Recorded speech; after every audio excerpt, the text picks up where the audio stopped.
Eh ben, bienvenue sur Cryptologique. Nous retrouvons Alexandre que nous avions découvert l'année dernière avec Coffee Finance. Et puis c'est pour moi l'occasion effectivement de te demander, Alexandre, comment se passe pour toi ce Surfing Bitcoin 2023, et tu as un stand.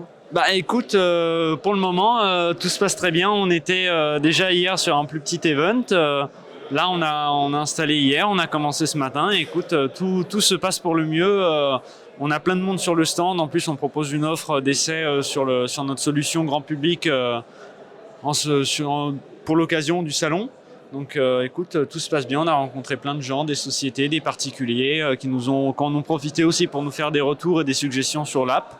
Donc écoute, tout se passe pour le mieux. Alors rappelle-nous rapidement Coffee Finance, ce que c'est à notre audience qui ne te connaîtrait pas. Bien sûr, Coffee, c'est parti d'un postulat qui est que faire de la veille, c'est chronophage et le temps, c'est de l'argent.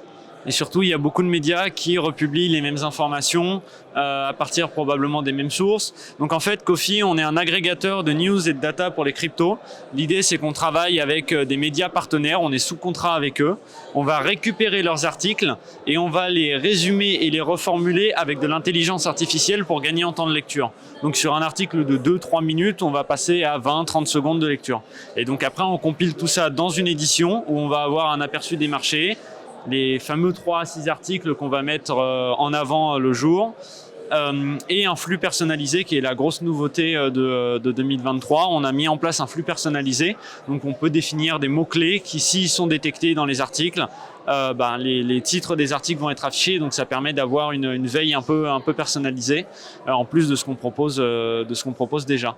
Super. Et donc comment se passe pour toi du coup cette édition? Tu restes sur le stand, tu arrives à assister quand même aux conférences? Je reste quand même beaucoup sur le stand parce que étant le fondateur du projet, je suis à mon humble avis le mieux placé pour répondre aux questions un peu pointues qu'on pourrait avoir, même si j'ai quelqu'un qui est là pour m'assister et m'aider, que je remercie d'ailleurs.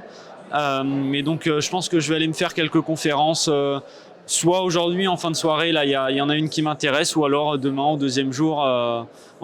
Mais c'est vrai que je reste quand même pas mal sur le stand et puis moi ça me plaît, donc tant mieux. Alors qu'est-ce que tu recherches aujourd'hui en ayant un stand? Est-ce que c'est justement des médias sur leurs actualités que tu pourrais justement agréger, c'est ça? Et des particuliers aussi?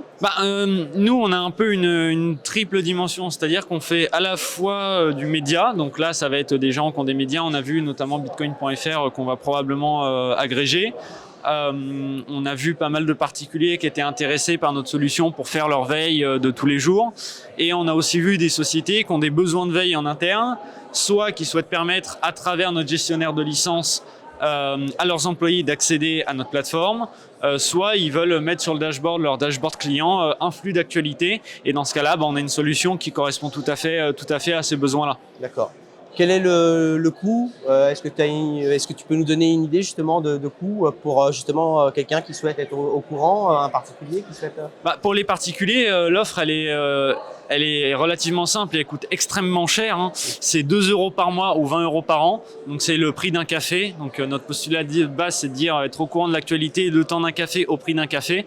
Donc l'idée, c'est que ce soit accessible à tous, que ce soit aux étudiants, aux actifs, aux personnes en recherche d'emploi ou bien aux retraités, que tout le monde puisse accéder à de l'information de qualité.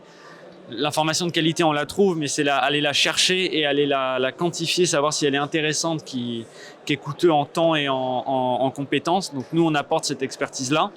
Et derrière, pour les professionnels, du coup, le gestionnaire de licence permet d'avoir des prix de gros, entre guillemets, si on peut dire, sur les licences annuelles.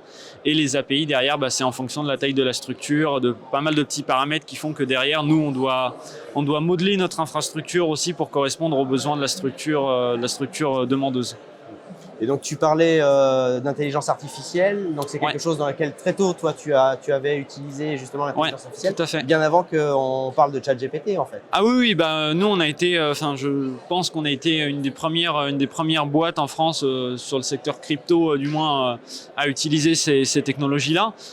Sachant que nous aujourd'hui on travaille avec 3 modèles, dont 2 modèles qui ont été développés en interne, fine-tunés en interne à quasiment 100%, et on travaille aussi avec un modèle commercial qui est là un peu en support des autres quand il y en a besoin.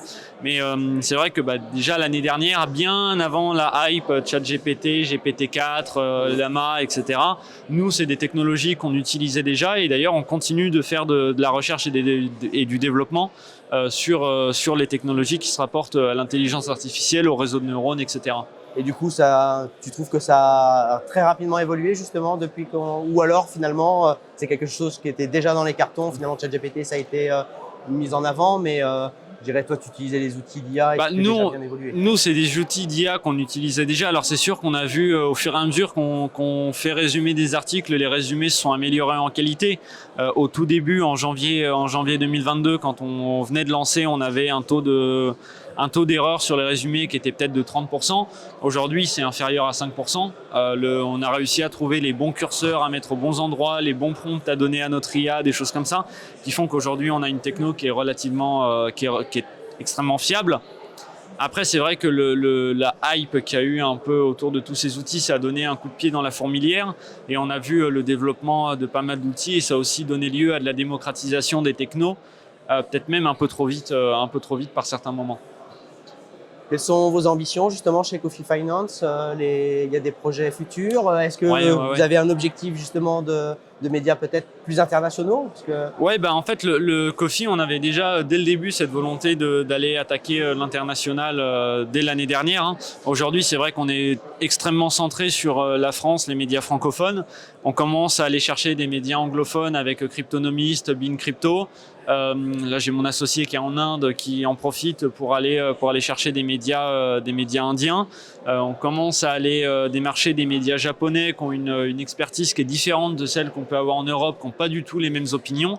Et on pense que ça peut être un vrai plus. L'idée, c'est que vraiment on grignote la map monde au fur et à mesure et on s'étend au passage de pays en pays. Sachant qu'avec notre techno, en fait, on peut faire une édition de Coffee dans toutes les langues s'il y a une demande, quoi. C'est ça, même avec des articles publiés en anglais ou même en indien, il y a cette capacité de pouvoir les traduire et de les donner en lecture à une audience française. Tout à fait. Le résumé sera en français, en anglais, en italien, en ce que vous voulez, mais l'article source, lui, restera dans la langue originelle, quoi. Mais ça permet en tout cas la veille et après, si on veut, on peut aller utiliser des outils de traduction de la page en question. Voilà, c'est ça. C'est ça. Nous, on est vraiment là, entre guillemets, en intermédiaire pour proposer une solution de veille qui est efficace et pas chère, quoi. Bon, écoute, je suis sûr que ça intéressera toute la communauté de Cryptologique. Donc, écoute, merci beaucoup, Alexandre. Écoute, merci à toi.